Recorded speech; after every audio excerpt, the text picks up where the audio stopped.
Ndashima Imana kiduhaye kano kanya kandi kugira ngo dusangire ijambo ry'Imana hanyuma dusenge. Nariko ndaraba ngaha kuri eka nabonye tumaze uno munsi wa 12 turiko turasenga twisonzesheje. Umwe wese muri twebwe aritega ico Imana ikorana nawe. Hari isengesho waduganye, hari ico waje kubwira Imana. Uno munsi rero Imana idushoboje turaronka umwanya wo gusenga. Ndashanga tuganira ijambo ry'Imana. Umutwe w'ijambo tuvugana no munsi uvuga ngo intambara yo mu masengesho. Intambara ya hehe? Uri kurumva amakuru hirya no hino, urumva abantu benshi bari kuravuga ku vyerekeye intambara ziba hirya no hino ku isi. Ntituje kuvuga intambara ziri muri Palestine, tuje kuvuga intambara ziri muri Ukraine, ariko hari yindi ntambara abakristo dutegerezwa kumenya kandi tukamenye tuyihagararamo. Ni intambara yo mu buryo bw'impwemu, ariko dukwiye guhagararamwo mu masengesho. Intambara yo mu masengesho. Abanyefeso 6:12 havuga ngo Abanyefeso 6:12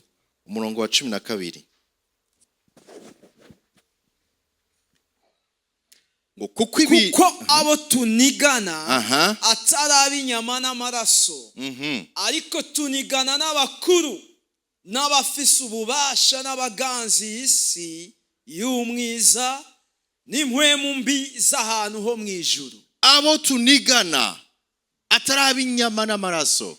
Wabishaka utabishaka uri mu rugamba, uri mu ntambara. Naho utobishaka wewe ko wamaze kuba mu bwami bw'Imana, hari umugwanizi akurondera. Agomba gusambura imigambi Imana ifise ku bugingo bwawe. Agomba kwica iyerekwa ryawe canke Imana yagushizemo. Agomba gusambura ivy'Imana yaguhaye nk'umugisha. Hama iherezo uze ubeho ubuzima bubishe ngaha ku isi, bamwe banabure nijoro. Nukuvuga ngo turi mu rugamba, turi mu ntambara. Ariko iyo umuntu yibagiye eta arimwo canke yibagiye ibihe arimwo, arashobora gusanga yaguye ahatarakwiye kugwa, agahitanwa n'ibitari bikwiye kumuhitana kubera tatahuye ko ari mu ntambara. Rero ndagomba tuganire uno munsi intambara yo mu masengesho. Tuza kwifashisha igisomwa kitwereka Isirayeli ihanganye na Filistia n'Abafilistia. Isirayeli ihanganye n'Abafilistia. Turaza kubona muri kino gisomwa ingene natwe nk'abakristo duhanganye n'ubwami bw'umwiza, n'ingene dukwiye kuvyifatamwo muri uko guhangana n'ubwami bw'umwiza. Baradusomera Samueli wa mbere igice ca 17. Samueli wa mbere igice ca 17 umurongo wa 3. Mumve ingene ibintu vyari bimeze. Umurongo wa 3. Abafilistia batonda ku misozi, ku musozi wo hakurya. Abafilistia batonda ku musozi wo hakurya baje gutera Isirayeli. Abisirayeli kuwo hakuno. Abisirayeli nabo bahagarara ku wundi musozi. Umwonga ugaca hagati yabo. Hagati hari umwonga. Nukuvuga ngo n'ingabo zibiri n'amahanga abiri ahanganye.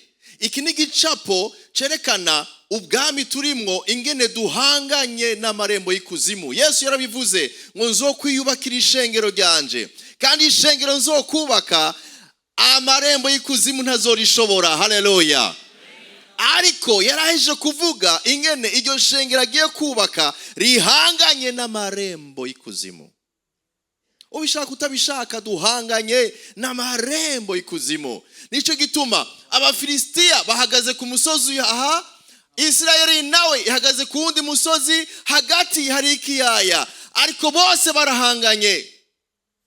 Ibi nibihe nashaka kwibutsa yuko hari abo duhanganye, hari ubwami duhanganye nabwo. Ariko turakenera kumenya ingene twifata. Le kondisiyo zo kugira ngo tuneshe urwo rugamba duhanganye nago n'ubwami bw'umwiza. Nico gituma nashaka kubabwira biciye muri kino gisomwa nyene ibintu bishika 4 tuza kuraba bishobora kudufasha guhangana neza no kunesha muri iyi ntambara duhagazemwo. Haleluya. Icyambere tugisoma mu gice ca 16 Samueli wa mbere 16 umurongo wa 11. Mumvirize icyambere ndaza kubabwira icari cyo. Maze Samueli abaza Isayi ati mbega abana bawe bose nabo? Mbega abana bawe bose nabo? Aramwishura ati hasigaye umuhererezi. Hasigaye akana kamwe gusa k'agahererezi. Nukuvuga ngo umuhanuzi Esaya yaragiye guhezagira canke gusiga amavuta uw'Imana yamubwiye ngo asiga amavuta mu muryango wa Isayi. Ashitseyo abona abahungu barebare bakomeye babajeya. Aravuga ati ibyo byose naba Imana yandungitse gusiga amavuta kugira ngo abe umwami wa Isirayeli. Ariko ibyo byose murayizi iyo nkuru ntiyari uwo. Amaze kubagenduza bose akababura, acarabaza uwo mupapa. Abaza Isayi. Samuel abaza Isayi, abana bawe bose baheze? Nta wundi mwana hari ko Imana itambwiye umuntu numwe muri abo banyeretse. 11 hacavuga gute? Hacavuga ngo abana bawe bose nabo? Bega abana bawe bose nabo? Aramwishura ati hasigaye umuhererezi, ariko rero ari ku ntama. Nuko Samuel aramubara ati tuma uja kumuhamagara kuko tutari bwicare ngo turye ataraza. 17 gushaka kuri 19. Nuko Sawuli yishura abo bantu biwe ati nuko nimundonderera umuntu azi gucuraranga neza mumuzanire. Sawuli igihe cyose atewe n'impwemu mbi yasaba ngo bamuronderere umuntu azi kuvuza no guhimbaza ngo bagire iki? Ngo bamumuzanire. Umuhungu umwe w'umusore aramwishura ati nabonye umuhungu wa Isayi w'i Betelehemu. Narabonye umuhungu wa Isayi w'i Betelehemu. N'umucuraranzi w'umuhinga. N'umuhizi w'inkomezi. Kandi arazi kugwana. Aritonda mu vyo avuga. N'umuntu w'igikundiro kandi uhoraho ari kumwe nawe. Haleluya. Mwandike ikintu ca mbere. Kondisiyo ya mbere kugira ngo dushobore guhangana kunesha nabo duhanganye, icambere tugikura muri iki kintu twumvise Dawidi yabayemwo imyaka myinshi. Ico kintu naco ni kuba uri uhimbaza Imana mu bwigobeko ahiherereye. Mu Gifaransa navuga ngo il était un adorateur dans le lieu secret. Dawidi yarasanzwe afise ubuzima bwo guhimbaza Imana, kandi ivyo yahimbaza Imana, yatazira Imana agahimbaza Imana. Yari afise ubucuti budasanzwe bwiwe n'Imana aho abantu batamubona ahiherereye. Samueli aza kurondera uwasiga amavuta. Papa wa Dawidi arerekana abahungu biwe bose, ariko baribagira ka gahungu, ariko naho bakibagiye Imana ntiyakibagiye. Nta wundi usigaranye. Uranyibukije hari akandi mu Gifaransa canje avuga ngo il reste encore le petit. Hari akandi gato nanakibagiye. Kubera iki? Kari inyuma y'intama. Kamara imyaka imihe byinshi kari mu ishamba. Nigihe tugera gufungura ntitukabona, kari hariya. Igihe habaye ibintu byiza, igihe twatetse utuntu twiza nikabironka, kari hariya. Ariko naho kari hariya, Imana yahaye iyerekwa Samuel ko ategezo karondera. Kari ahiherereye. Mbere ukuboko mugenzi wawe uti ahiherereye ntuze wanke kujayo. Imana igusanga hariya nyene hiherereye. Haleluya. Abavyizera muvuge muti haleluya. navuze ko muvuga haleluya, sinavuze muvuge amen. Haleluya. Imana ishimwe cyane.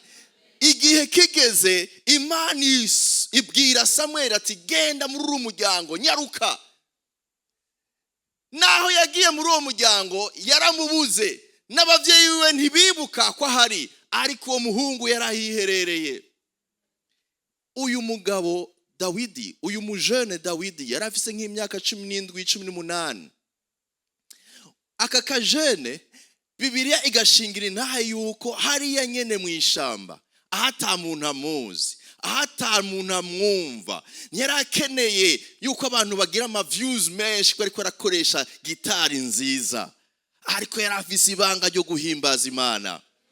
Nta numwe yari amuzi, ariko Imana yo yari imuzi.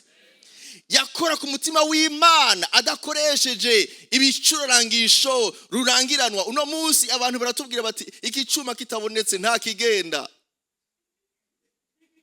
nta kigenda, ntibigenda, ntibivuga neza, ntituduga. Uduguje hari ikibazo, ntituja mu mpwemu kubera kijyanye n'ico gishobora gutuma amajwi agenda neza. Ariko Dawidi nta bafre, nta mikro, nta ampli, ariko yakora ku mutima w'Imana.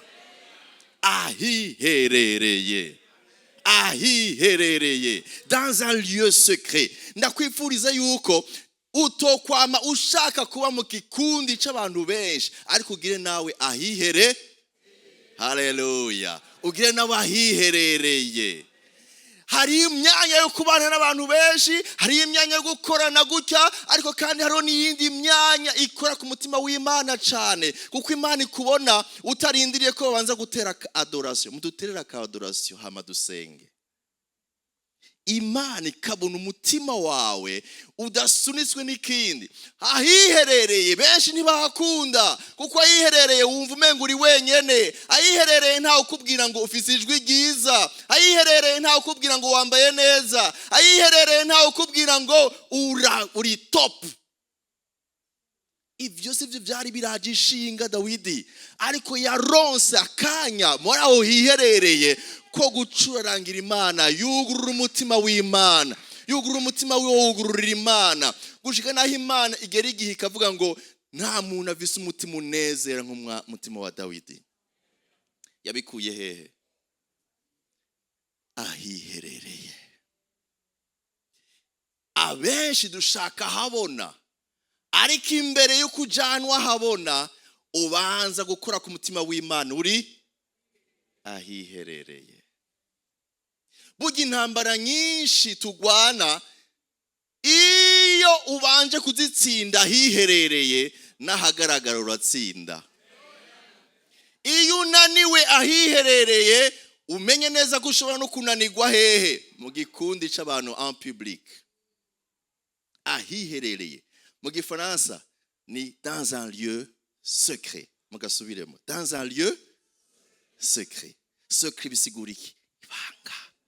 Ahantu ibanga hawe.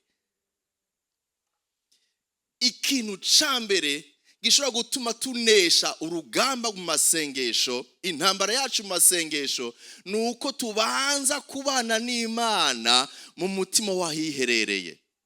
Igihe yari hariya hiherereye, sinzi ngene vyagenze, impwemu mbi itangura gukubita Sauli.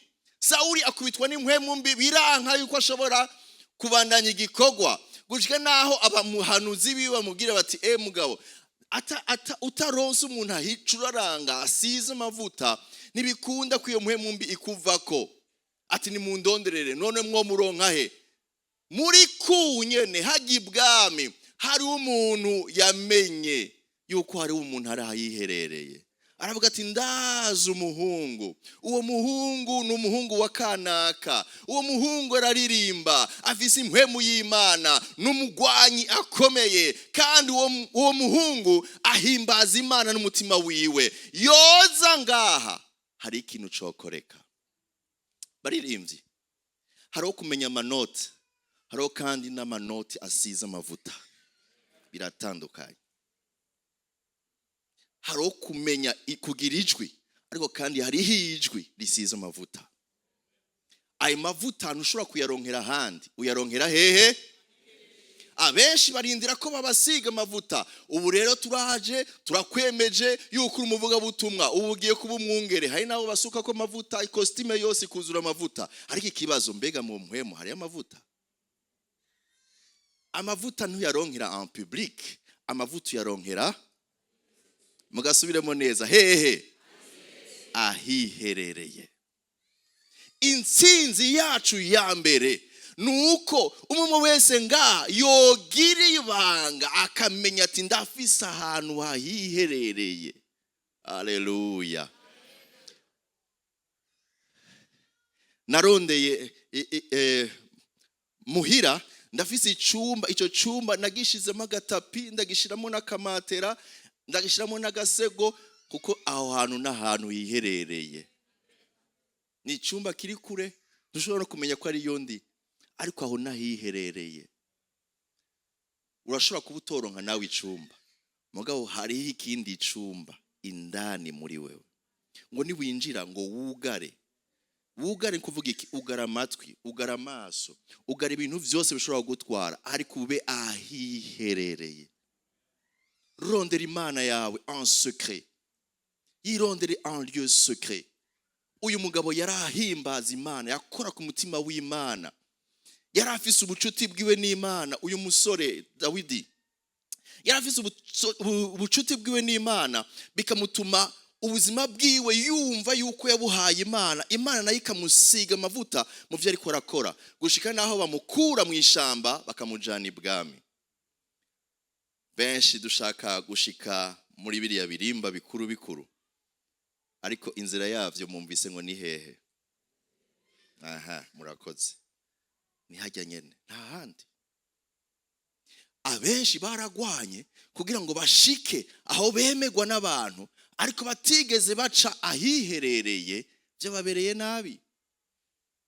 Banigana mu mubiri, bagwana mu mubiri, barasamburana, nabo bigahera basambutse. Kubera iki? Kuko uri kunigana kuboneka no kuja ahaboneka, kandi utatumwe ko ninda gutumako. Umwami ararondeza hose, bavuga bati hariho umuntu nta wuzi neza ibikoresha akoresha, mugabo amavuta afise ni gitangaza. Icambere unyemereye ukagifata niki? Ugire umutima wo guhimbaza Imana ahiherereye. Ugire ubucuti bwawe n'Imana ahiherereye. Haleluya. Igihe gikwiye gishitse, se wa Dawidi amutuma ku rugamba. Hahandi mwumvise hahanganye Abafilisitiya n'Abisirayeli. Amutuma ku rugamba, mugabo ntiyaragiye kugwana. Objectif yiwe ntiyaragiye kugwana. Yarajanye udufungurwa, kuko bakuru biwe n'abasirikare bakomeye bamaze iminsi bari ku rugamba. Se wabo yiyumvira kubarungikira udufungurwa. Atora kagahungu kirigwa muhira, kirigwa karagiye, aragatora akaja akabwira ati genda hariya abo bakuru bawe bari, ubanshanirire izi mfungurwa. Ndashaka ngo murabe ivyo yasanze ku rugamba. Mumvise, mwibuke, mbega yaragiye kugwana? Yaragiye gukora iki? Yaratwaye imfungurwa. Ashitse ku rugamba, badusomere umurongo wa 10, mwumve ivyo yahasanze. 17, tuza gusoma inyene 1 Samuel 17 ariko umurongo wa 10. Uwo Mufilisitiya arongera aravuga ati uyu munsi ndagaye ingabo z'Abisirayeli. Asanga Goliyati ikigatanya gikomeye kiriko kiragaya gituka Abisirayeli. Aha. Enda nimuzane umuntu twimarize twemi. Aha.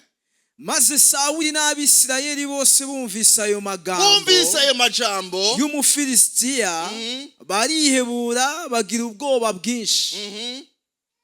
Kandi Dawidi yari umwana wa wa munyefurata w'i Betelehemu h'i Buyuda yitwa Isayi. icambere Goliyati yariko atuka ingabo za Isirayeli, arazituka, arazicokora. Ivyo somero umurongo w'icumi na gatandatu, somera 16. Nuko uwo Mufilisitiya uko bukeye uko bwije akamaseruka ahibonekeza bacokora, abasomboroza kumara iminsi 40. Iminsi ngahe? Iminsi 40 bumva ibitutsi. Iminsi 40 ijo mu gatondo ku mugoroba aza kubacokora nk'ubacumita intoke mu jisho.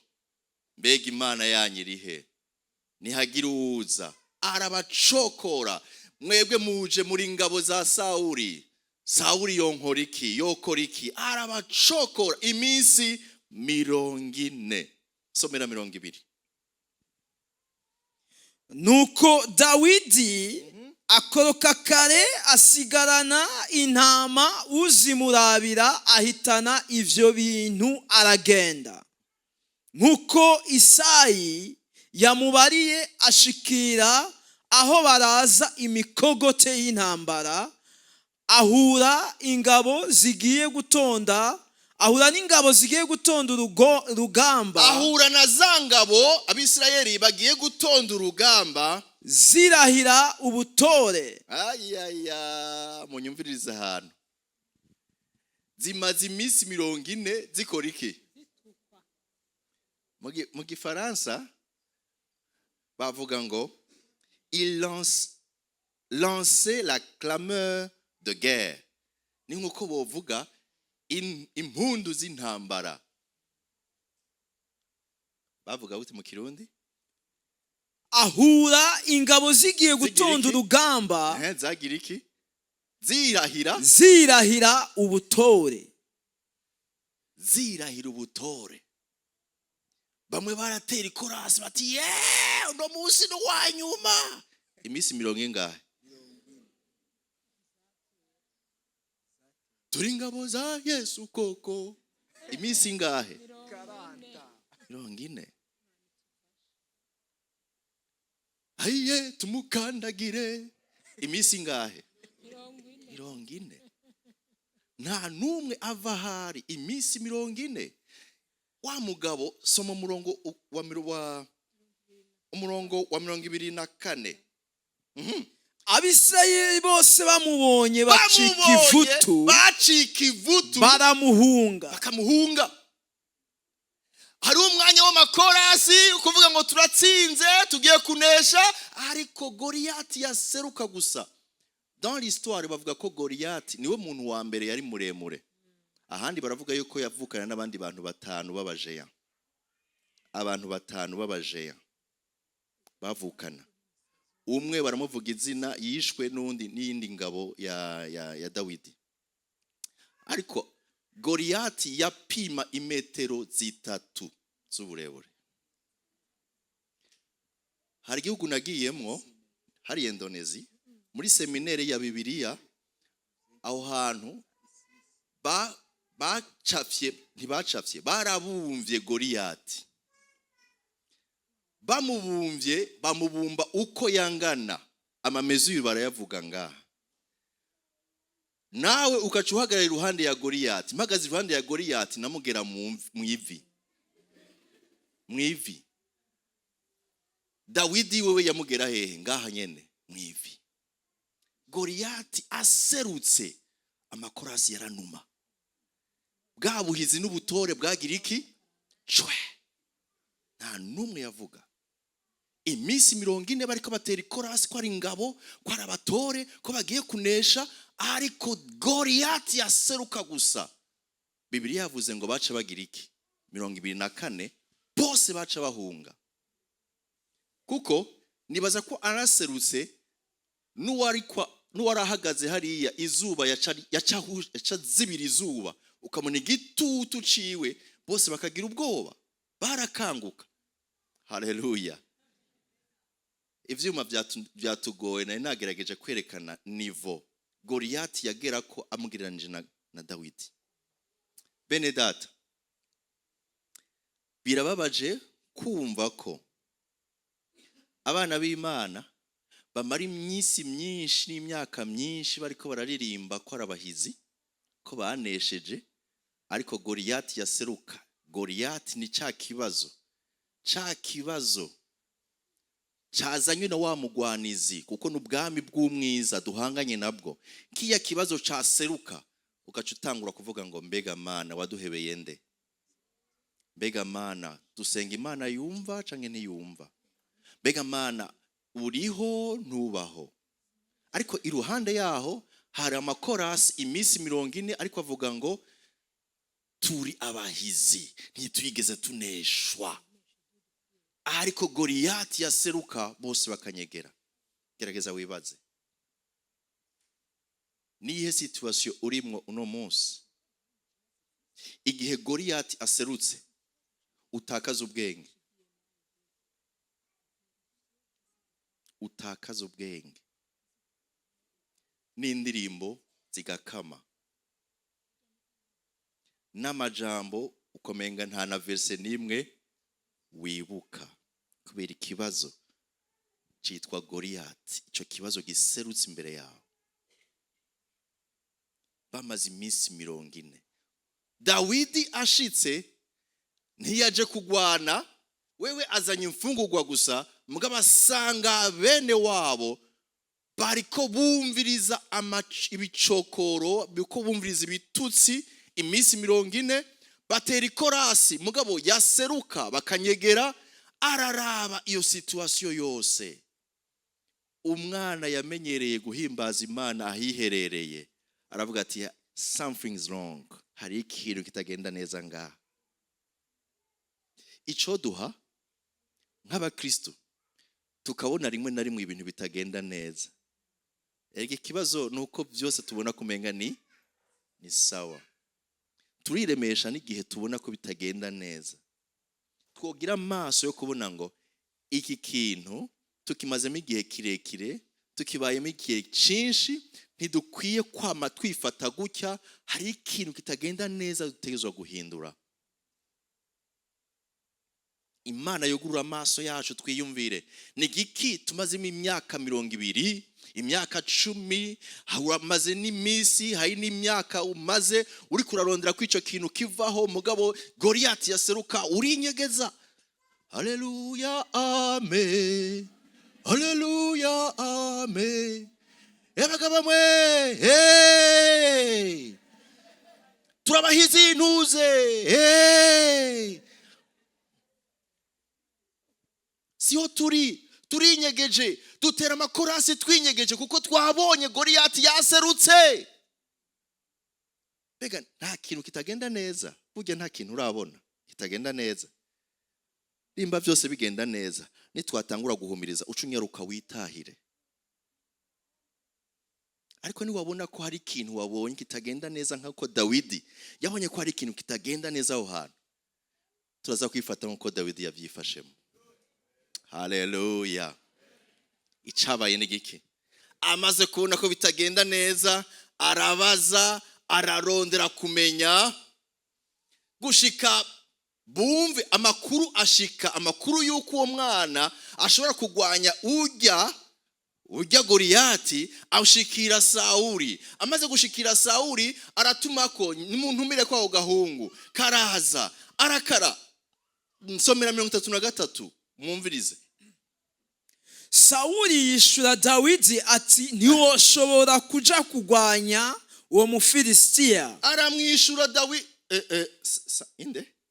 Sawuli yishura Dawidi, abwira Dawidi ati ntiwoshobora kuja kugwanya uwo Mufilisitiya kuko ukiri umwana. Uracara umwana. Ariko we yamenyereye kugwana uhereye mu buto bwiwe. Ujya wewe yamenyereye kugwana uhereye mu buto bwiwe, umenga niwe yamwantrenye. Ubizi gute? Wewe uri muto, urabona ubuto mu maso, mugabo hari Imana yambonye igihe yarungika Samweli. Abandi bose yarababona bari bakomeye, ni n'ingabo zawe Sawuli, ariko Imana ntiyabashimye. Ibi ntavyo yavuze, je nivyo niko ndavuga. We uri muto, niko Sawuli yavuze, we uracari umwana. Haraho wumva ngo mwana, wowe uracari umwana, hari ibibazo bimwe bimwe utoshobora guhangana navyo.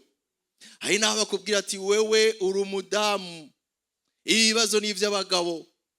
Hari naho bakubwira ngo wewe ibibazo ni ivy'abize, wewe ikumire gatonya wishira iruhande incabwenge ziseruke. Hari ibintu byinshi bica ivutu. Aheje gucigwa ivutu na Goliyati, n'uwo bari kumwe yitwa Sawuli amubwiye ngo uracari muto. Ntidushaka kwihekura. Ujya nagomba ndakubwira amateka yiwe. Ujya Goliyati ngo numugwanyi yavyize kuva kiri muto.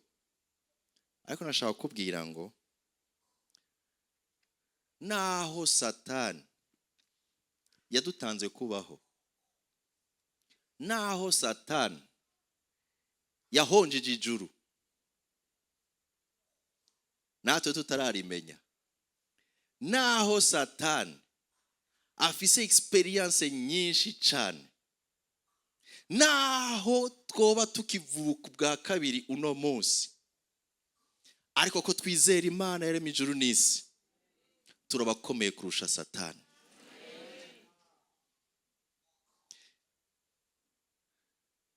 Yesu yaravuze ikintu mucumvirize neza, ngo mu bavyawe n'umubiri nta uruta Yohani umubatizi, ngo ariko ngo umutonya mu bwami bw'Imana aramuruta. Yaraheje kuvuga iki? Mu vyerekeye umubiri uyu muntu yagiriwe ibakwe, ariko mu vyerekeye impwemu no mu bwami bw'Imana abavutse ubwa kabiri bari mu bwami bw'Imana bafise inkomezi kurusha ivyo Yohana umubatizi ariko arakoreshwa. Mpindukirira umubwire mugenzi wawe uti nturabe ubuto bwawe, urabe ubukuru bw'Imana ufise. Nturabe ubuto bwawe, urabe ubukuru bw'Imana wizeye. Nturabe ubuto bwawe, nturabe intege ivyo bakubwiye udafise, nturabe ivyo ubuze. Hari nabo babwiye ngo we ntushobora no kuvuga n'amajambo abiri, wogira iki? Hari nabo babwiye ngo wewe ngo utaronka nayo ushobora gusorora, wovuga iki? Ntibakurabire kuri ivyo, ubabwire uti iyo bamwari muzi ubukuru bw'Imana nizeye. Dawidi bamubwira ngo uracari muto. Icya kabiri nashaka ko mwandika gidushoboza kunesha ni iki Dawidi yishuye. Mucandike kivuga ngo kwibuka intsinzi Imana yaguhaye muri kahise. Haleluya. Se souvenir des victoires du passé. Kwibuka intsinzi Imana yaguhaye muri kahise. Umviriza ingene yishuye. Bandanya ku murongo wa 34. Dawidi yishura Sawuli ati jewe umusavyi wawe, jewe iyo ndagiye intama za data nagomba nakubwire ivyabaye utazi, hakaza intambwe canke idubu. Iyo ndagiye hakaza intambwe canke indubu kigasahura umwana w'intama mu mukuku, twaca tugerekerana nkagikubita, twaca dushiranako nkagikubita, nkakiyaka mu kanwa, nkacaka intama ya data mu kanwa, camvumbukana nkagisumira, camvumbukana nkagisumira, udusakanwa nkagikubita nkacica. None umusavyi wawe ko namaze kwica intambwe n'idubu, n'uwo Mufilisitiya w'intakebwa azopfa nka kimwe muri ivyo. Oh, haleluya. Yacoko ingabo z'Imana nzima. Umvize subiramwo, azopfa nka kimwe muri ico, azopfa nka kimwe muri ivyo kuko yacokoye ingabo z'Imana nzima. Haleluya. Imana yakoze biriya atawuntabara. Imana yakoze biriya ntahamagara papa kuko nari jenyine mu ishamba. Imana yanzigamye igihe indubu n'intambwe byantera, nanje Imana ikama inkomezi nkayisumira nkayaka mu kanwa, ngigize ngo manyama nkayikubita ugasakanwa. Iyo Mana nyene niyishobora no gukora iki, iyo ntakebwa iri kwituka izina ry'Imana ikapfa. Nigiki ariko arakora ngaha, ariko yibuka ivy'Imana yakoze muri kahise. Ariko yibuka ubutabazi bw'Imana muri kahise. Gerageza wibuke. Hari ahantu ushobora kuba wari ugeze ukavuga uti aha hantu n'isengesho ryanje rya nyuma, ariko uno munsi wicaye ngaha. Mbega n'ubwenge bwawe. Hari ahantu amaso bari bagiye kuyakuramo, amaguru wari ugiye gupfa. Hariho accident kanaka wasimvye. Gerageza wibuke. Dawidi yibuka ivy'Imana yakoze muri kahise, aca yibuka yuko Imana yizeye idahinduka. Na Yesu twizeye ntahinduka. Uko yari ejo niko ari uno munsi, niko azohora n'ibihe. Abavyizera mubwiye muti haleluya. Amena. Uwo twizeye nahinduka. Ibuka, abenshi baribagira, abenshi biyumvira ko ubuzima bwabo bugiye guhagarara, abenshi bazi yuko vyose atashobora guhinduka. Abandi bavuga bati twarabayeho ariko uno munsi n'ubwa nyuma. Ariko ibuka. Hari ariko aravuga ati iyo uri kuribuka ubu uri kurisharja. Shomeka wibuke ukiri muto. Hari n'ivyo nokubwira wibuke udashobora kuvyibuka, ari abavyeyi bawe babikubwira. Hari iminsi wakorose uva ku gitanda utanguza umutwe urakabebe, ariko ubwenge buracatonze, ahubwo ngira bwaciye butonda neza kurusha kuko ubu wa mbere. Hari abandi bishobora ko byaciye bimena nabi. Ndazi umuntu yaguye avuye ku ikamyo aragwa, agira shoke mu mutwe, gushika uno munsi ntagu afise. Ibintu byose abiriye umenga ni vyatsi ariko arajya, ariko arashima Imana ko ariho. None wewe iyo ufashe akagori ukagahekenya wumva gute? Imana yararinze logu, Imana yararinze la vue, urabona. Imana yarakurinze uratambuka, Imana yarakurinze ntiwahura n'ikintu ngo gikate gikuremo umutima wawe, uracariho. Ibuka. Munyemereye ndabahe imisogonde mike mwibuke. Dawidi asubira inyuma, ariyumvira, aribuka. Ntawe ari kuntabara hariya hantu, imbere y'intambwe, imbere y'indubu, nta numwe yari kuntabara. Nta nawe ari kumenya iyo umuvyimba wanje watakaye. Mugabo Imana yarandinze hariya hantu, n'imbere y'uyu ariko aracokora Isirayeli irashoboye kundinda. Ibuka. Recharge y'ukwibuka. Ibuka.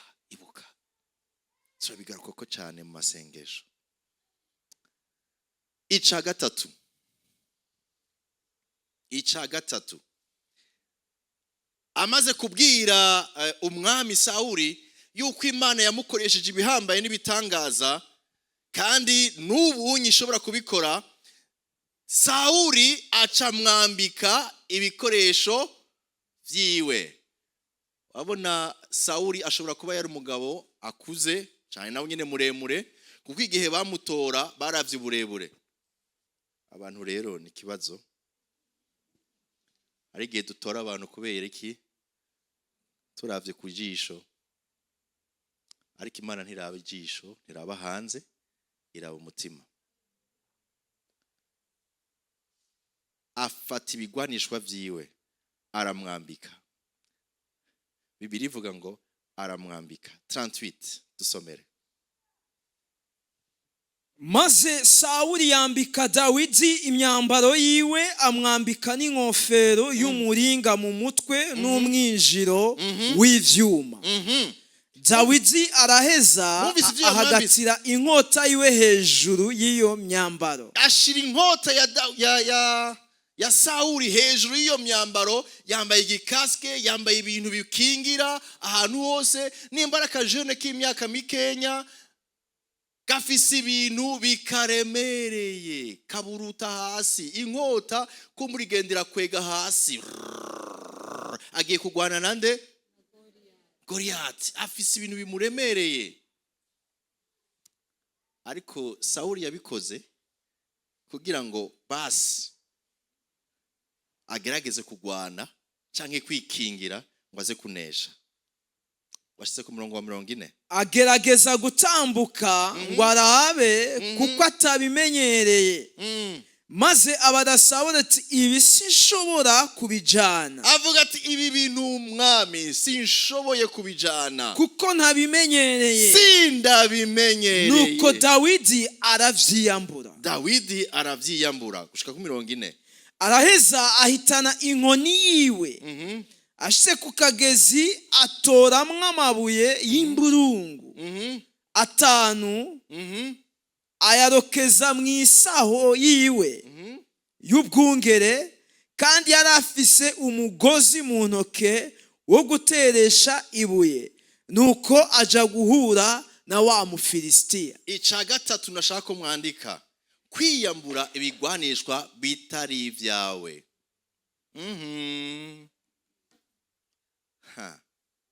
Se dépouiller des armes qui ne sont pas les tiennes. Kwikura, kwiyambura ibigwanishwa canke imyambaro atari iyawe.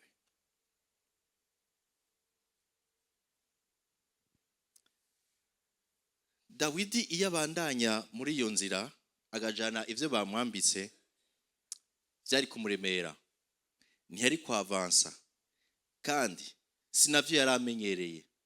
Yari kugwanisha ivyo adashoboye, ahubwo bikamutera kuba faible no kuneshwa.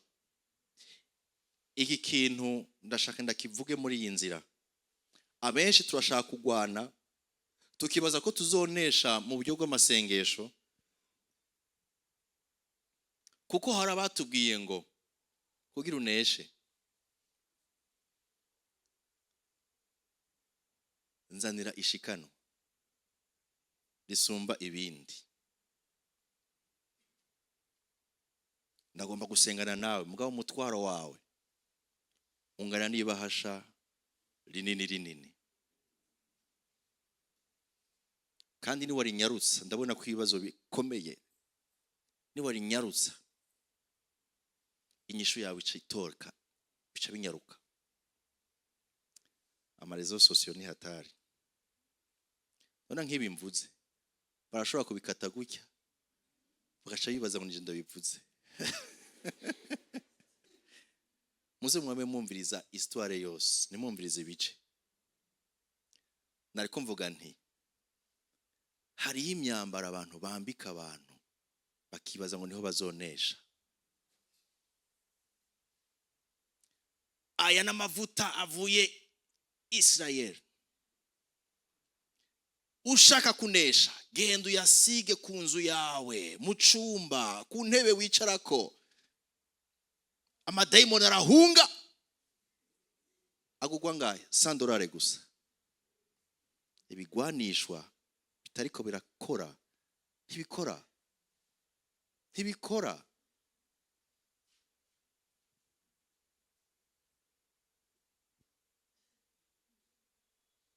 uzohore usenga rino sengesho iri ni warivuga gusa ibintu bizoca bikoreka. Iryo sengesho ni iri. Hari umuntu w'umweranda yaciye muri ivyo bihe, ni wamucisha mu izina azoca gufasha.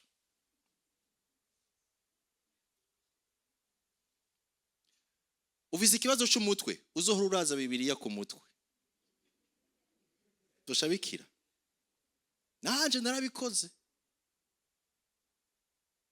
naragiye gusenga ibi ama experience abantu babayemo, agaca yakuzanira ngo yakwambike. Mbwira mugenzi wawe ntibifata, kura ntibifata. Ndaza batonze ahantu bambwiye batonze, umwe wese avuga ati aha niba hashari y'ibihumbi 70 ingaha, aha naho ni ibihumbi 70 ingaha, aha naho ni ibihumbi 70 ingaha. Kandi rero kubera umutwaro wawe hariho isengesho rya vitesse. Birakaze. Abantu tukaca twuzura muri iyo nzira, tukambara ivyo bintu bikadukwega, bikanka yuko tugwana tunesha, kuko hari abantu narisha amahera menshi kandi bampaye amavuta bariko baragira iki, baransengera.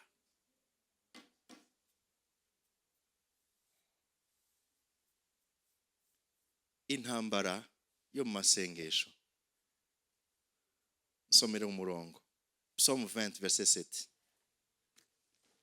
Psalm 20 verset 7. Bamwe bizigira imikogoti, abandi bizigira amafarasi, ariko tweho tuzokwizigira izina ry'Uhoraho Imana yacu. Amen. Haleluya. Abo turi kumwe mvuge muti haleluya. Haleluya. Bamwe bizigira imikogote, abandi bizigira amavuta avuye Yerusalemu, abandi bizigira amazi avuye Yerusalemu muri Yorodani, abandi bizigira ubushobozi, abandi bizigira ishikanwa natanze, ariko jeho tuzokwizigira izina ry'Uhoraho Imana gakiza kacu. Nimba urondera Imana, gerageza gukura ivyo bintu bashobora kukwambika. Hari nabo bambika ivyubahiro bikabuza gusenga, kubera ivyubahiro bamuhaye.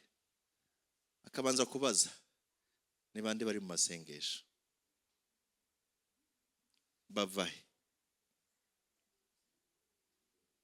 Akaza karunguruka, yabona ari bitenge byinshi,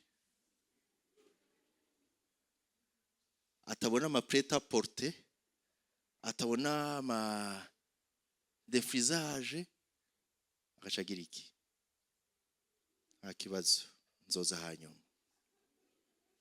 Ivyubahiro bamuhaye, diplome yaronse muri inosi, amahera Imana yamuhezagije, arekwa mubuza guhagarara no kugwana na Goliyati. Benshi bariko barakubitwa hasi. Kare warasenga, ariko kubera ivyo bakwambitse, amapete usigaye ufise, urumva kumenga hari ibintu udakwiye gusenga. Urabona nitwavuga ngo tuze gusenga, hari abantu bibagora kuduza ijwi. Kubera iki? Sinoja kwasama.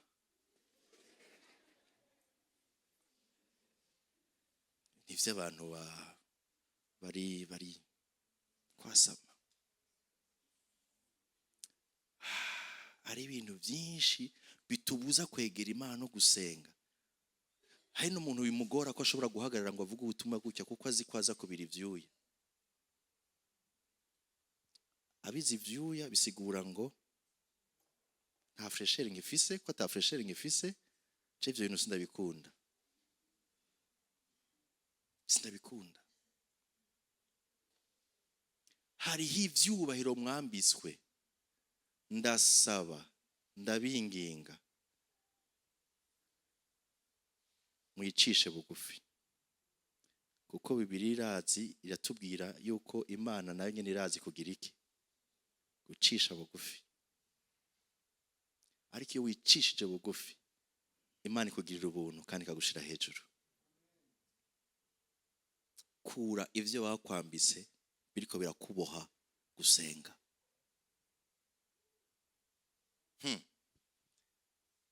Tuvuga ni icanyuma. Icanyuma tugisoma ku murongo wa 45 ushoka 47. Bibiliya itubwira itwereka ingene Dawidi hari umurongo nifuza nagerageje kurondera image ntayo bashoboye guprojecta. Hari umurongo nifuza dusomere 45 a 47. Dawidi yishura uwo Mufilisiti ati uje kundwanya ufise inkota n'icumu n'agakobero. Ariko jewe je kukugwanya mu izina ry'Uhoraho nyene ingabo, Imana y'ingabo z'Abisirayeli wacokoye. Tangurira kuri mbabarire utangurire kuri 42. Umufilisitiya Goliyati abonye Dawidi. Nuko wa Mufilisitiya abonye Dawidi aramwitegereza aramukengera. Kuko yarakira umwana w'umusore kandi yari inzobe y'umunyakaranga. Yasa neza. Wa Mufilisitiya abaza Dawidi ati mbega ugira ngo ndimbwa kunje kungwanya ufise inkoni? Araheza avuma Dawidi mu mazina. Acavuma Dawidi mu mazina y'Imana zawo. Uyu mugabo yari afise inkomezi z'umwiza ku karimi. Bibasha ho bari abakristo bameze gutyo. Mumvirize ivyo yavuze. Uje kungwanya n'inkoni, wabonye jewe ndi iki? Ndi imbwa. Ugumize hiyo image. Ubonye jewe ndi imbwa. Araheza avuma Dawidi mu mazina y'Imana ziwe. Acaramuvuma mu mazina y'Imana ziwe. Uwo Mufilisitiya abara Dawidi ngwino nkubagira ibisiga byo mu kirere. Goliyati ati ngwino nkubagira ibisiga byo mu kirere n'ibikoko byo mu ishamba. Ibikoko byo mu ishamba. Dawidi yishura Umufilisitiya ati uje kundwanya ufise inkota. Wewe uje kungwanya ufise inkota n'icumu n'agakobero. Ariko jewe je kukugwanya mu izina ry'Uhoraho nyene ingabo wacokoye, Imana y'ingabo z'Abisirayeli wacokoye. Wewe uzanye inkota, jewe sinzanye inkoni, nzanye izina ry'Uhoraho. Wewe wazanye icumu, ariko jewe nje mu izina ry'Uhoraho. Uyu munsi Uhoraho arakugabuye mu maboko yanje. Uyu munsi yatura amajambo. Andika ikintu, andika nimwandike iki kintu. Arico cyanyuma. Cyakane, kwatura amajambo y'ukwizera mu Mana. Ayo niyo masengesho. Wewe yatura amajambo yizera mu Mana. Avuga gute? Uyu munsi Uhoraho arakugabuye mu maboko yanje. Mbega arabikora Uhoraho? Iri ni jambo risigura iki? Ukwizera afise. Uyu munsi Uhoraho ahejeje. Yabona ibintu vyaheze, yakugabuye mu maboko yanje. Ngira nkwice, ngucizosi. Kandi yamaze kuyivuga. Kandi imivyimba y'ingabo z'Abafilisitiya ngira ndayigaburira ibisiga byo mu kirere n'ibikoko byo mu ishamba, kugira ngo isi yose imenye ko mu Bisirayeli hari Imana. Hallelujah. Kandi iri koraniro ryose rimenye yuko Uhoraho adakirisha inkota cyangwa icumu. Nakirisha inkota, nakirisha amafaranga, nakirisha ibyubahiro, nakirisha ikintu na kimwe. Kuko intambara ari iy'Uhoraho. Kandi niwagira abagabure mu maboko yacu. Hallelujah. Abo turi kumwe muvuge muti hallelujah. Uhoragira abagabure mu maboko yacu. Mbega amajambo yo kwizera. mbega ukwatura, mbega isengesho riri mu bushobozi. Goliyati yateye ubwoba Dawidi, amubwira amajambo ateye ubwoba, ariko Dawidi nta jambo na rimwe ryigere ryinjira iwiwe. Ndakagarukeko abenshi twuzuramo ubwoba kuko ivyo twumvise nivyo twabonye, bigaca bitwibagiza Imana twizeye yariyo. Muri matinare nahaye akarorero abantu, ndababwira nti muri urya muryango ho kwinjira akana k'imyaka 2 gafise umupanga, canke gafise inkoho, gaca katubwira umupanga, gaca katubwira ngo jewe ndabica mwese, ndabica. Ndababaze, uri hafi yako wokora iki?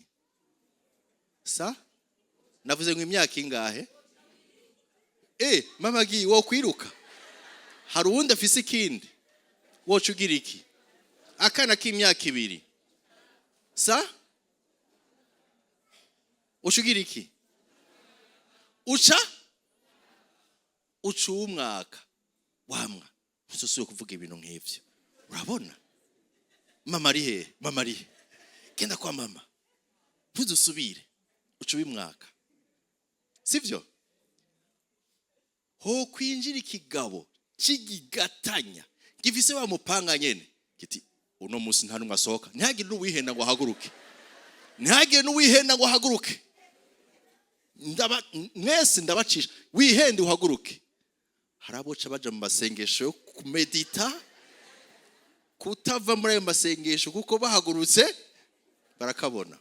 Ikibazo rero kihari niki, ko bose bavuze cyo kimwe kandi bafise umupanga umwe, kubera ko umwe wa umwatse uwundi nawe urajugumira.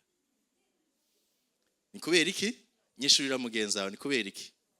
Mbwira igituma uwa kabiri waciye ujugumira. Kubera iki?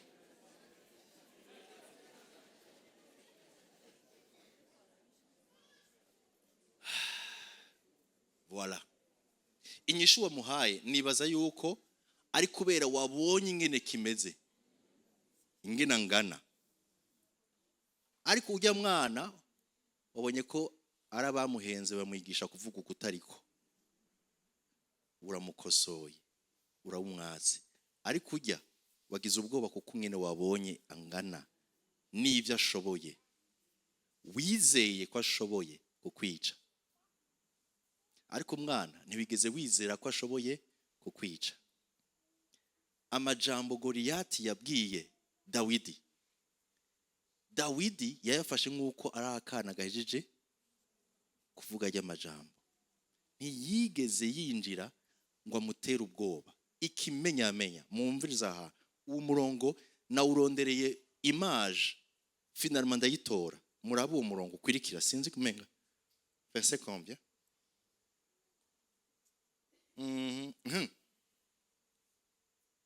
48. Nuko wa Mufilisitiya atanguye kuza ngo ahure na Dawidi. Dawidi arabandanya ariruka atumbera ingabo z'Abafilisitiya ngo ahure n'uwo Mufilisitiya nyene. Iki kintu muracumva? Ijya niyo image nabonye bijanye. Ikigabo kimaze kumva, Goliyati kimaze kumva yuko afise ukwizera, sinzi neza ibiriko biramucamwo, bimutera ishavu. Goliyati azariruka kuri inde? Kuri Dawidi. Ndababaze, mwumvise ngo Dawidi nawe yaciye agira iki? Yaciye ahindukira yakoramwo? Yaciye agira iki? Nawe yaciye yiruka aja tumbereye iyari. Bariza mugenzi ati wevyo wobikora? Voilà l'image. Bamwe tuvuga tuti ingo. Ariko aja tumbereye nawe agiye ariruka amusanga iyari. Iyi image bene data, iyi image je nzoyisohora ndayishire mu cumba c'amasengesho. nikikwereka ko aka gahungu gafise ukwizera kurengeye ko dushobora gutahura. Ahejeje kuvuga yuko Imana yahejeje kumuha kandi Imana itarabikora. Yahejeje kuvuga yuko umutwe wacitse kandi kiwufise ku mutwe. Ariko none mwabonye abazi iherezo rya Goliyati ryari rimeze gute? Yamuteye ibuye rimwe mu mabuye 5. Yamuteye rimwe. Hari abavuga ngo aya 5 Dawidi yarazi yuko kijya nyene kivukana n'abandi 5. Yatoye 5 arayabika. Amutera imwe. Bibiri ivuga ngo yamukubise iryo buye ryamukubise hehe? Mu gahanga. Ariko mwumvirize ingene yaguye.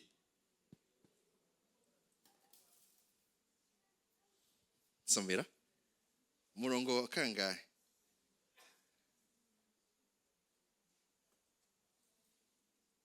Umurongo wa 51. Maze Dawidi arirukanga. Banza usome 50. 49. Maze Dawidi atuma ukuboko mu isaho yiwe. Ariko ariruka atuma ukuboko mu isaho yiwe. Akura yibuye yiruka. Ariteresha wa mugozi. Arinega uwo Mufilisitiya mu ruhanga. Rimwiteramwo. Aca yikubita hasi yubamye. Ntiyaguye agaramye. Yaguye yubamye. Hari abavuga bati hari ibuye rya Dawidi ariko kandi hari n'ibuye ry'Imana.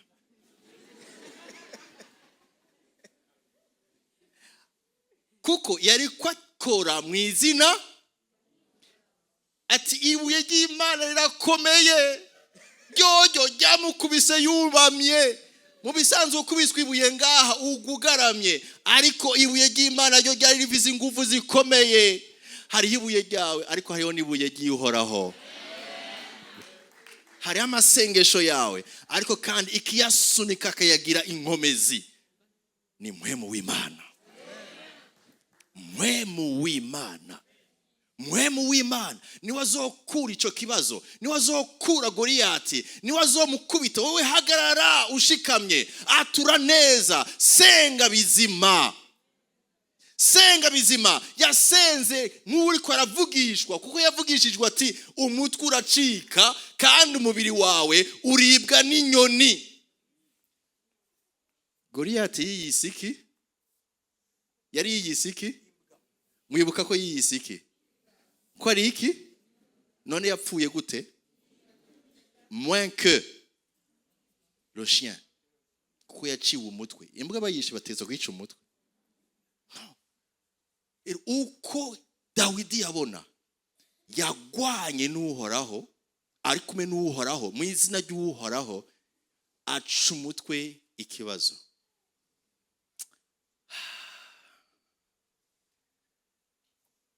Sinifuza kugenda tudasenze, reka mpagarike. Ndabasubiremo.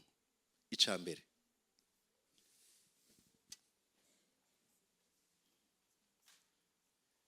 twavuze intambara y'amasengesho. Twaje kurondera Imana amasengesho. Icambere, hari ibintu bishobora gutuma ubwami bwo mwiza duhanganye nabwo tubunesha canke tuneshwa. Icambere, kuba uri umuntu ahimbaza Imana ahiherereye. Kugira ikibanza cawe cyo kwiherera. Muri ico kibanza himbaza mu Imana, tazira Imana, shira hejuru izina ry'Imana, vuga ico Imana iri.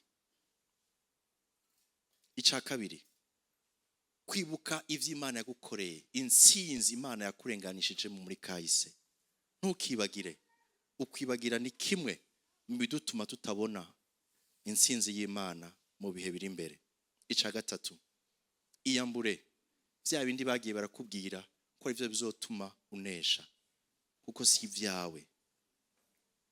Ahenshi n'ibinyoma, nibindi n'inzitizi zikubuza kwiyagura ngo ushobore gukorera Imana amavuta yawe. Ica nyuma, atura amajambo yo kwizera. Senga wizera. Vuga hejuru y'ico kibazo. Vuga hejuru ya Goliyati. Naho utarabona umutwe wacitse, Dawidi yavuze ngo umutwe uracika, kandi umutwe wahereye gucika. Saba abaririmbyi baze dufate umwanya mwiza wo gusenga.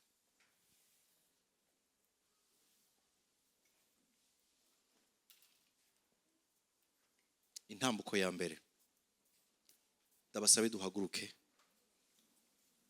twegera Imana mu kuyibwira muti Mana, ndashaka kuza kuguhimbaza. Iyi ntambuko ya mbere ndaje kuguhimbaza, umpe n'ibihe vyiza vyo kubaka no kugira ahantu yiherereye muri presence yawe. Muri iki gice ca mbere turavuga ati Mana, turaje imbere yawe tuje kuguhimbaza, ariko kandi undemere ibihe vyiza vyahiherereye, undemere ahiherereye, unyemerere Mana umpe ahiherereye. Oh haleluya, umpa ahiherereye mbonana nawe. Sinifuza kwama mboneka, ahubwo nifuza ko umbona ukambonera ahandi hiherereye. Mana, ndaje kuguhimbaza. Igice ca kabiri turaza gusenga tubwira Imana tuti hari ivyo wakoze Mana, nje kugushima, nje kuguhimbaza. Warankoreye kiriya na kiriya na kiriya. Bera yari yaturongoye muri aya masengesho, yagize neza. Mana, turibuka ivyo wakoze, turi hano kugira ngo tugushime. Ica gatatu turaza kubwira Imana ati Mana, iki kintu ndumva ko atari icanje, ndashaka kuciyambura. Iki ntikinyemerera kugwana, nyambura nkurako iyi myambaro nambizwe atari iyanje, canke ishaka kumbuza guhagarara ngo neshe canke mpangane na Goliyati. Ubwa nyuma turaza gusenga tubwire Goliyati, kuko kubwe yakubwiye amajambo menshi. Ndabizi yakubwiye amajambo menshi, niyo musohotse niyo usohotse arasubira kubwira yandi. Mugabo ni vyiza kutumviriza ngo nume, nawe uduze isengesho ryo kwibwira uti ntaco nzoba, nduw'Imana, nduwuhoraho, kandi azompa kunesha, azongaburira wewe mu maboko yawe, ntaco nzoba. Niryo sengesho turangirizako. Ubwira ikibazo kuko kirafise amatwi, uti mfise Imana, mfise umwami, azoneshereza, azoneshereza.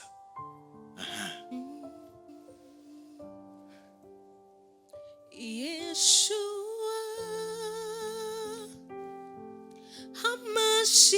HaMashiach, Lion of Judah. Turafatanya uguhimbaza Imana, tuce tugufatanya no kwibuka ivyo yagukoreye. Yeshua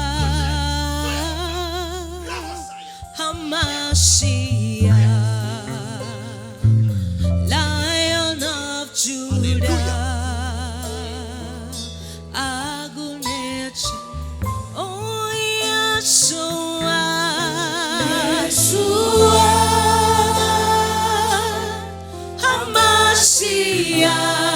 HaMashiach, Lion of Judah. Aguneche.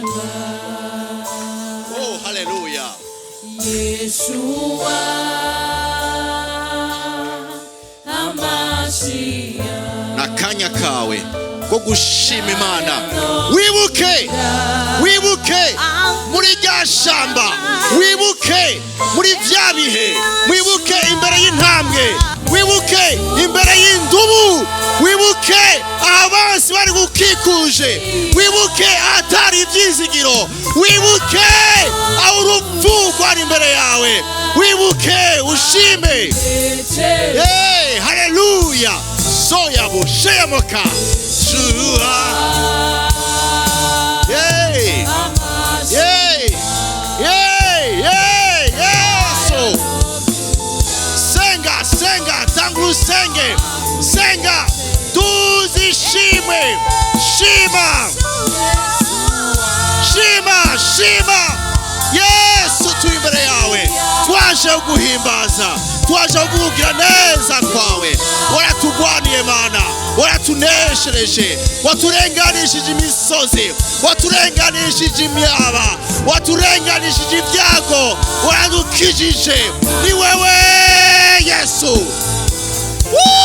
Shayaboka, ni wewe nsinzi yacu, ni wewe mahoro yacu, ni wewe Yesu. Oh, senga, senga, senga, senga, senga. Shima, tuzishime, wibuke, ibuka, tuzu gushima, tuzu kwibuka. Rebosaya. Mana, mana, mana, turiho kubwawe, turiho kubwawe, turiho kuba turinze, turiho kuba dushoje, turiho kuba dukingiye. Shima, shima.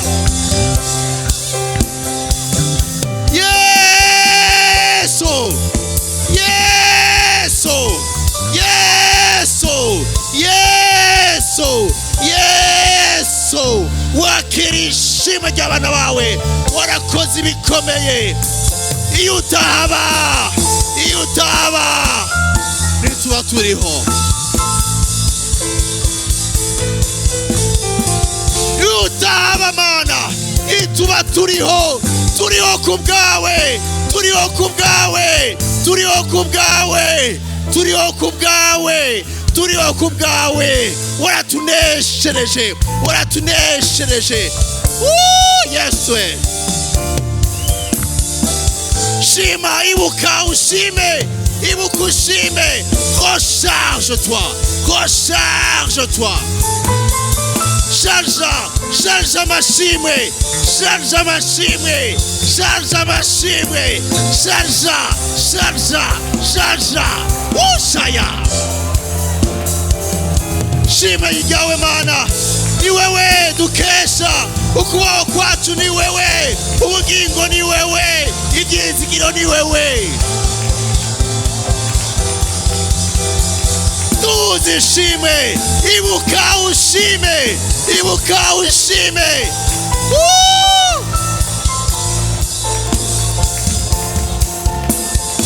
Yesu, Yesu, Yesu. Ni wewe gusa, ni wewe gusa, ni wewe gusa. Wasigamye ubugingo bwacu, wasigamye ubugingo bwacu, waturinze ngo ntitugwe mu cobo. Oshaya, semuka, semuka. Waturinze ngo ntitugwe mu cobo, waratuzigamye. Senga, ibuka ushime. Ni wewe Mana gakiza kacu, wazigamye intambuko zacu, ni wewe wazigamye ibirenge byacu, waraturinze mu myaka y'ubuto bwacu, mu mwaka waratuzigamye. Twahitanwa n'ibiza, ariko warazigamye ubugingo bwacu. Turagushima Mana, turagushima Mana, turagushima Mana. Ishengero tugukomeye amashi. Imundu ni zawe, imundu ni zawe, amashina yawe, imundu ni zawe, imundu, imundu, imundu. Yesaya, oshaya, oriamoka. Wewe Mana, ishimwe ni ryawe. Iyo utahaba, iyo utahaba, niwe wazigamye, niwe warinze.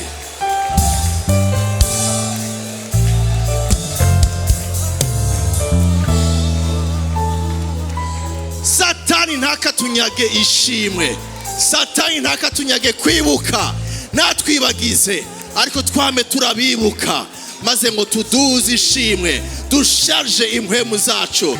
We mashimwe, dusharje impwemu zacu, ugukenguruka no kwibuka ibihe bidasanzwe Uhoraho yaturenganishije.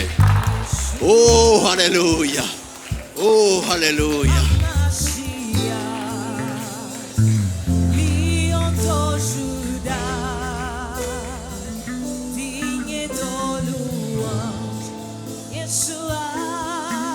Yeshua, Amasia, Lion de Judas, digne de louange.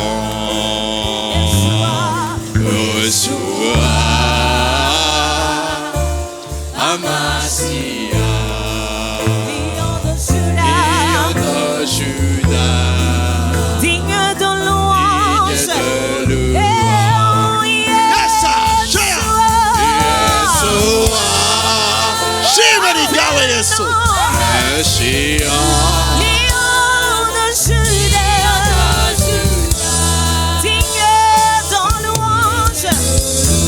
Satani yasinye urupfu kenshi, ariko Imana yaranesheje. Imana yaratsinze. Imana yarakuneshereje.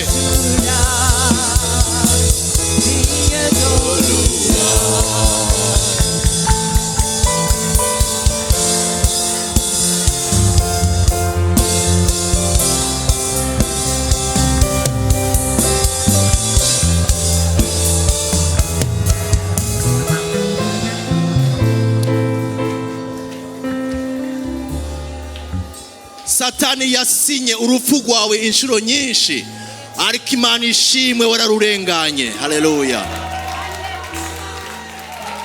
Yanditse kenshi yuko utarara, ariko nuno munsi uri muzima. Haleluya. Kuva mu buto bwawe suko yakugiriye impuhwe, ariko imbabazi z'Imana zabaye ku bugingo bwawe. Imbere ni heza, hari ibyizigiro. Oshaya, Semoka, Shia Saya, Reria Bosa, Shemoka, Ria Bosaya, Reria Moshaya, Risandebeka, Oshabokaya, Robosteshneve, Mosaya, Shaya, hey, hey, Arangunda aranyitayeho nacho nzoba Eshaya, Osaya, Nachotua, Achotua, Arangunda aranyitayeho.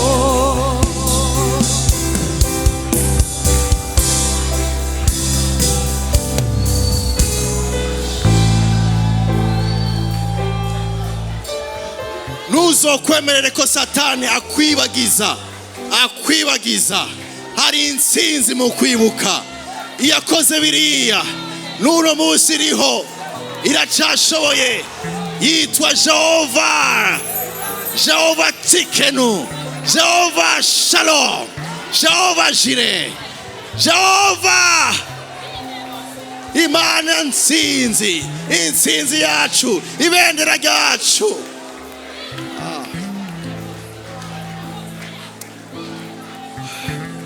Turagiye mu kindi gice cyo gusenga. Uhindukirire Goliyati wawe. Amaze imyaka canke ibihe, sinzi igihe amaze aguteroriza, agutera ubwoba. Uko ahagurutse ukumva wo kwinyegeza. Ariko uno munsi ndashaka ngo twature isengesho ryo kwizera. Tumubwire tuti turi kumwe n'Uhoraho, kandi mu izina ry'Uhoraho turagukata bwa mutima. Mu izina ry'Uhoraho turagukata bwa mutima. Turiho turaba Imana.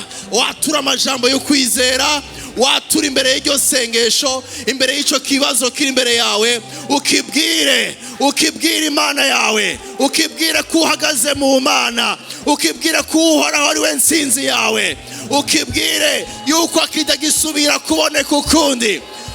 Haleluya, haleluya. Tugiye kwinjira mu mwanya wo gusenga, tubwira Goliyati ahagaze imbere yawe. Kukonzi na kekeranya ko nta rupfu canke ubugingo canke abamarayika canke ibigeragezo Washaya, Rebosaya, Washaya, Rebosteyamoka, Wushayamosa Dembura murukundo kwa Yesu mwami wanje. Senga, senga hindukirira Goliyati wawe uhagaze imbere yawe. Isengesho riri mu bushobozi, isengesho riri mu bushobozi, isengesho riri mu bushobozi. Yes, oh haleluya. Igeragezo nabyo mu ijuru canke mw'isi nabiribona n'ibiza kirakomeye. Tuhagaze mu izina ry'Imana, mu izina rya Yesu, mu izina rya Yesu, mu izina rya Yesu. Goliyati nudutera ubwoba, nudutera ubwoba, nudutera ubwoba, nudutera ubwoba. Ibyo uvuga byose naho bica. nabyo mu ijuru canke mw'isi nabiribona n'ibizoza byo mu rukundo rwa Yesu mwami wanje. Goliyati ibyo uvuga byose ntibidutera ubwoba, ntibidutera ubwoba. Naco tuzoba tubisuhoraho, uhora niwe tuzigama. Ndahakanye icyiyumviro kibi uri kuraduha, icyiyumviro cyo gupfa, icyiyumviro cyo gukena, icyiyumviro cyo kunanirwa, icyiyumviro cyo gutsindwa, icyiyumviro cyo kumaramara. Turagihakanye mu izina rya Yesu. In the name of Jesus, in the name of Jesus. Turahakanye icyiyumviro cyo kutubwira ngo birahagaze, biraheze. Oya, ntibiheze ahubwo biratanguye. Oya, ntibiheze ahubwo biratanguye, biratanguye. Tubisimana mu izina rya Yesu. Turagusambuye mu izina rya Yesu. N'iterabwoba ryawe, iterabwoba ryawe turasambuye. Ibirindiro byawe byose turabisanganguye mu izina rya Yesu.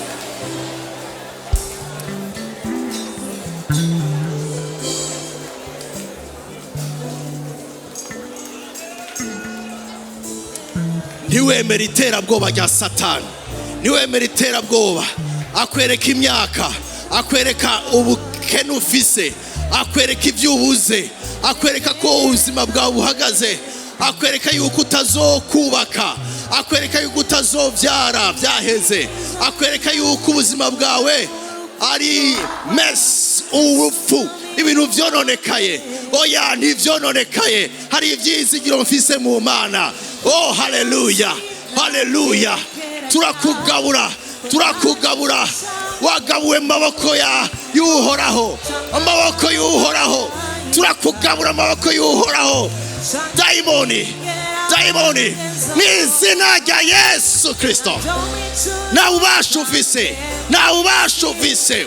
Turabimana, tuzobaho, tuzobaho, tuzokwamamaza ishimwe ryaduhamagaye.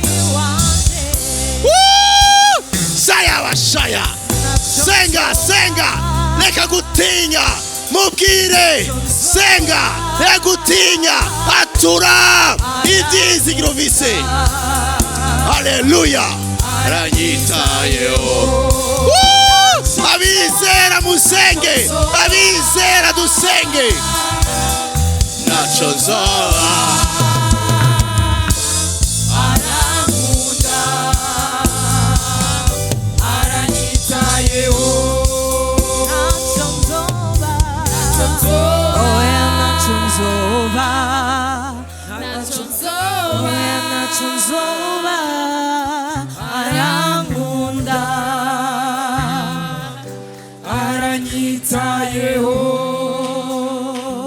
turahakanye kwakira iterabwoba rya Goliyati.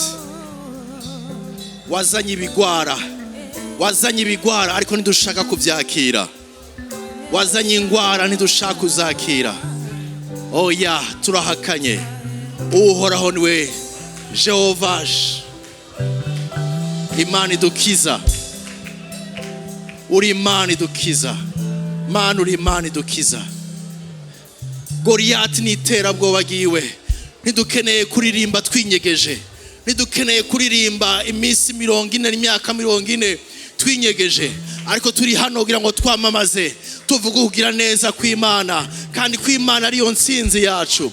Hejuru y'imitego y'umugwanizi tuzobaho, hejuru y'imitego y'umugwanizi turiho, hejuru y'imitego y'umugwanizi dufise ivyizigiro, hejuru y'amajambo y'abantu basunitswe n'umugwanizi tuzobaho mw'izina rya Yesu.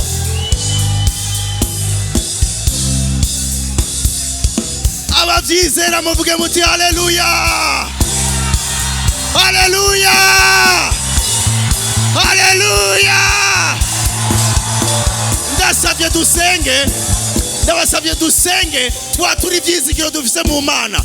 Vuga ivyizigiro ufise mu Mana uti Mana ndagushima kuri Mana yanje, kandi ko nzobaho, nzogirirwa neza nawe, nzowunesha, ndunesha, naranesheje muri wewe, niwe ntsinzi yanje mw'izina rya Yesu. Niho nyambika kurinda, niho nyambika gushikama, niho ushikamisha n'abaguye urabahagurutsa, niho utwambika inkomezi.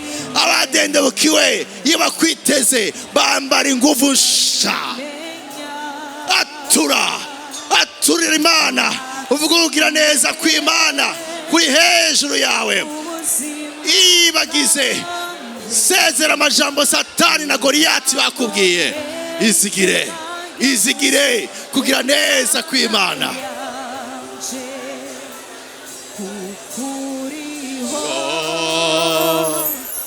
Nacho nzotinya Sheyamaka Reyabo Seyama urabimenya ufumbatiye ubuzima bwanjye. Nuhagarike, aturishimwe, aturu kugira neza kw'Imana. Ivyizigiro ufise mu Mana bivuge. Hey, uri Imana yanje, uri Imana yanje, uranzigama mu maboko yawe, naco nzotinya. Uri Imana yanje, naco nzotinya, mpagarikiwe nawe. Hey, uranzigama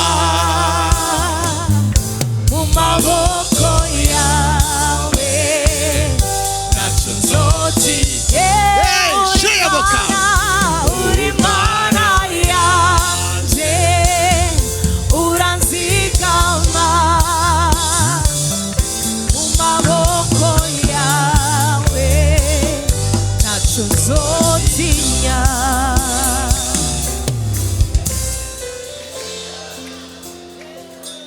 mbega mpwemu w'Imana ariko akubwira iki?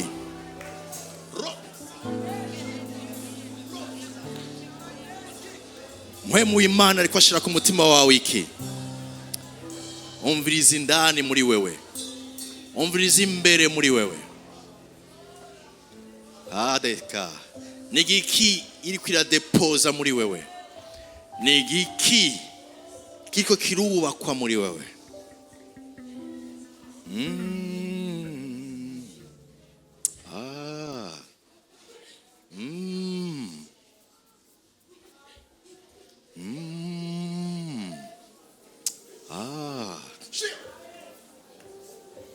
Haleluya.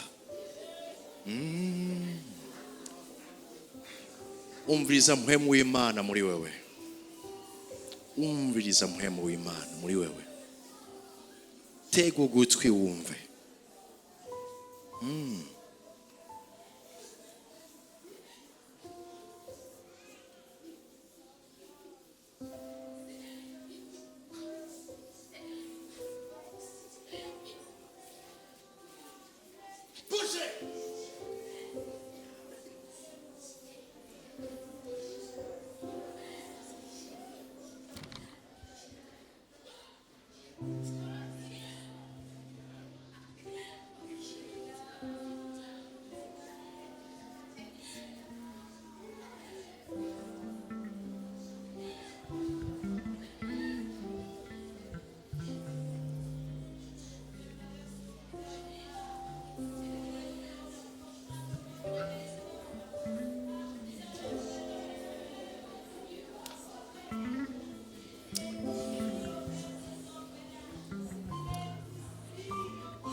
turaguhaye icubahiro mwami Mana.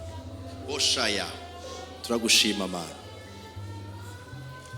Niwe wubaka ivyasambutse mu mitima y'abantu.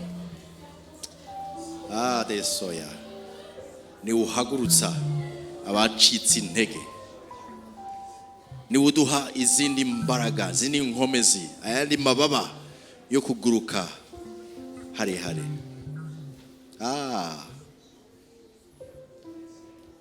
Turaguhaye icubahiro Mana.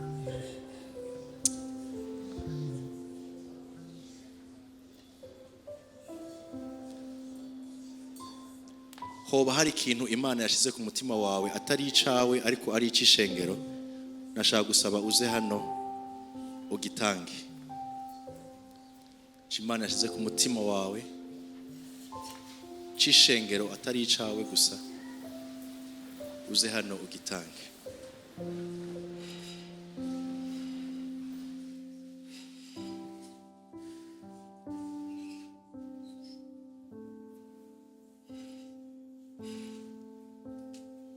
Haleluya. Imana ishimwe.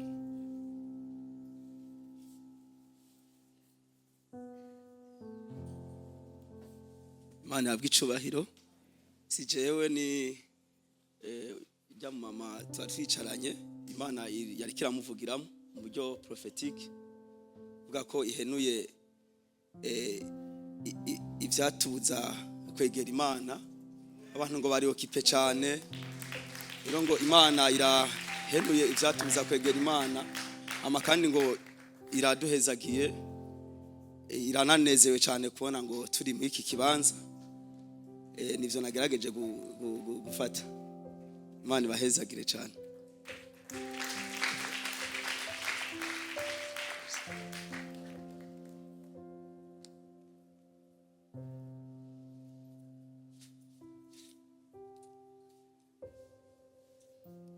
Yesu ashimwe. Yesu ashimwe. Nkuko bivuze, Imana iravuze ngo ibintu byose byababuza kwegera Imana ibikuyeho. Ikuyeho ibyitwa ibigirwamana byose. Ibyitwa ibigirwamana byose irabitembagaje. Kandi ngo iromoye canke irakijije ibikomere byose mwatewe n'abantu. Ibahaye umunezero. Irabahaye n'amahoro muyakire. Ushobora kwibuka ibindi n'ibyaza zobabwira murakoze.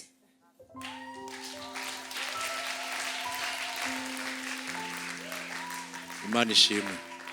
Hari uwundi yoba afise message?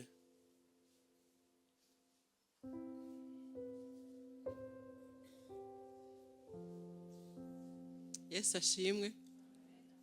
Jesi message y'uno munsi ni ejo. Turiko turasenga, haje ikintu kimeze nka tigre, mbwa kimwe cirabura. Hama nkabona uwo caje kwata, turiko turasenga nkabona umuntu afise nta kantu naho caza kugira ngo gifate umuntu. Nticashobora no ahubwo kikagira ngo kigomba kimujye, nkabona umwe wese afata kubita jana hari nta n'akantu na kamwe yasa n'ukomeretse.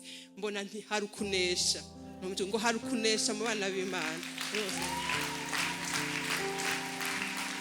Satani azunguruka agenda ari nk'intambwe arondera uwo arotsa, ariko ngo mube maso. Imana iduhaye kunesha ugwana. Masengesho turimo ni intambara. Amen. Ni intambara. Wibuke Goliath aja yiruka gutya, Dawidi ntiyaravye ivyo yavuze, nawe yagiye yiruka mu izina ry'Uhoraho. Amen. Atawundi ndagomba dusenge. Kasenge. Hari message? Karibu.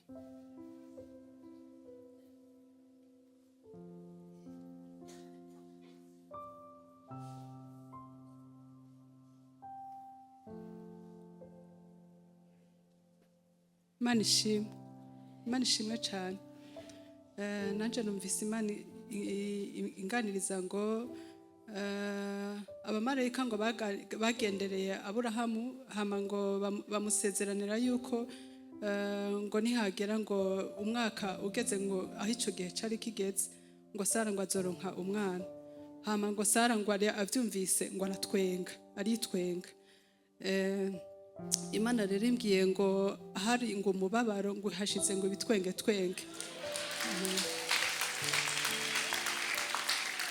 Ngo bahaye ivyizigiro bishasha ngo hari umubabaro ngo hashize ibitwenge.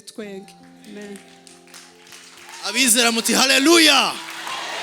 Amen. Haleluya. Kadusenge. Mana ndaguhaye icubahiro. Ndagushima Mana kuri Mana igira neza. Udutahuje ngo duhanganye n'ubwami bw'umwiza.